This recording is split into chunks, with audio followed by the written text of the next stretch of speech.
ব্যক্তিগত তথ্য সংরক্ষণ আইন নিয়ে কাজ করছে সরকার।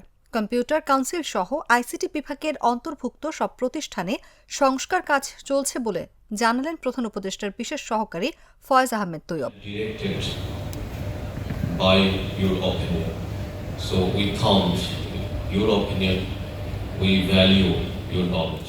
বুধবার সকালে রাজধানীর আগারগাঁওয়ে ন্যাশনাল সায়েন্স অ্যান্ড টেকনোলজি কমপ্লেক্সে biotic electronics AI and robotics সামিটে একথা জানান তিনি। এ সময় বলেন, টেলিকম পলিসিতেও পরিবর্তন আসবে। ইন্টারনেটের গতি বৃদ্ধি ও দাম কমাতে কাজ করছে সরকার। পাশাপাশি জাতীয় AI policy, data governance act নিয়েও সরকার কাজ করছে। শীঘ্রই এগুলোর অগ্রগতি দেখা যাবে বলে আশা প্রকাশ করেন তিনি।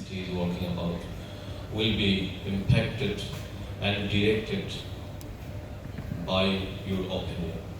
So we count your opinion, we value your knowledge.